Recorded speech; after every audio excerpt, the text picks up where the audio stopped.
সৌজন্যত আজি থাৰ্ড টাইমৰ কাৰণে এই পবিত্ৰ কলহী নদীত উলহ মালহেৰে আনন্দৰে বিশেষ আকৰ্ষণ পুৰস্কৃত কৰাৰ উদ্দেশ্যে আৰু এক সম্প্ৰীতিৰ মিলাপ্ৰীতি বাতাবৰণৰ যোগেদি অনাগত বহু কম দিনৰ ভিতৰত দুৰ্গা পূজা আৰম্ভ হ'ব আৰু আজি আটাইতকৈ এটা পবিত্ৰ দিন আজি মহামানৱ মহাত্মা গান্ধীৰ জয়ন্তী এই দিনটোত নাওখেল কমিটিয়ে এক বিশাল আয়োজন কৰি যি আনন্দৰ পৰিৱেশ ঘটাইছে মানুহ ইমান হাজাৰ বিজাৰ মানুহ আনন্দৰে ইয়াত উপস্থিত হৈছে ই এটা আমাৰ পুৰণীয়া কামৰূপৰ মিলাপ্ৰীতিৰ এক বাহক আৰু মই আশা কৰোঁ এই পুৰণি নাওখেল সংস্কৃতিক অনাগত সময়ত সংৰক্ষণ কৰিব লাগিব নৱপ্ৰজন্মৰ কাৰণে তাৰ কাৰণে আমাক আন্দোলনৰ প্ৰয়োজন আছে অসমৰ ভিতৰত যিসমূহ নাওখেল পানীক উদ্দেশ্য কৰি ব্ৰহ্মপুত্ৰক উদ্দেশ্য কৰি নাও জানক উদ্দেশ্য কৰি হয় এই খেলসমূহৰ লগতো কিছুমান পুৰণি গীত থাকে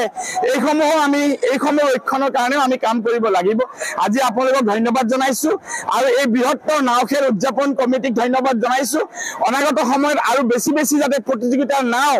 আগতে যেনেকা গাঁৱে খেলে নাও আছিল আজি এনেকা বহু নাও মই দেখা পাইছোঁ গাঁৱৰ পৰা ওলাই আহিছে আৰু যাতে এই প্ৰতিযোগিতা আৰু বিশাল হৈ পৰে তাৰে আশা কৰিলোঁ আৰু আমাৰ ভাতৃত্ববোধ মিলাপ্ৰীতি যাতে বৃদ্ধি হয় তাৰ আশা কৰিলোঁ ধন্যবাদ হাসমত আলী তেখেতক সম্বৰ্ধনা জনাবলৈ অনুৰোধ জনাইছোঁ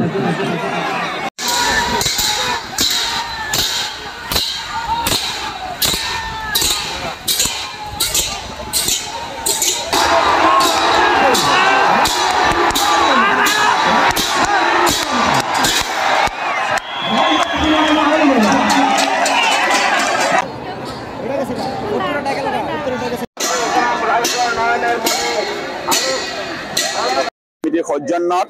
আজি থাৰ্ড টাইমৰ কাৰণে এই পবিত্ৰ কলহী নদীত উলহ মালহেৰে আনন্দৰে বিশেষ আকৰ্ষণ পুৰস্কৃত কৰাৰ উদ্দেশ্যে আৰু এক সম্প্ৰীতিৰ মিলাপ্ৰীতি বাতাবৰণৰ যোগেদি অনাগত বহু কম দিনৰ ভিতৰত দুৰ্গা পূজা আৰম্ভ হ'ব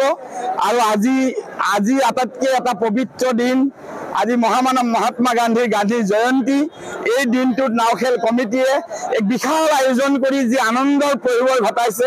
মানুহ ইমান হাজাৰ বিজাৰ মানুহ আনন্দৰে ইয়াত উপস্থিত হৈছে ই এটা আমাৰ পুৰণীয়া কামৰূপৰ মিলাপ্ৰীতিৰ এক বাহক আৰু মই আশা কৰোঁ এই পুৰণি নাওখেল সংস্কৃতিক অনাগত সময়ত সংৰক্ষণ কৰিব লাগিব নৱপ্ৰজন্মৰ কাৰণে তাৰ কাৰণে আমাক আন্দোলনৰ প্ৰয়োজন আছে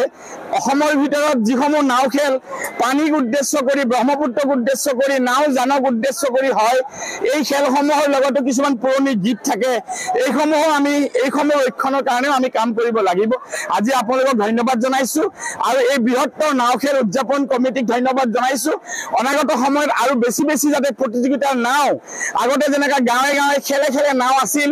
আজি এনেকা বহু নাও মই দেখা পাইছোঁ গাঁৱৰ পৰা ওলাই আহিছে আৰু যাতে এই প্ৰতিযোগিতা আৰু বিশাল হৈ পৰে তাৰে আশা কৰিলোঁ আৰু আমাৰ ভাতৃত্ববোধ মিলাপ্ৰীতি যাতে বৃদ্ধি হয় তাৰ আশা কৰিলোঁ ধন্যবাদ হাসমত আলী তেখেতক সম্বৰ্ধনা জনাবলৈ অনুৰোধ জনাইছোঁ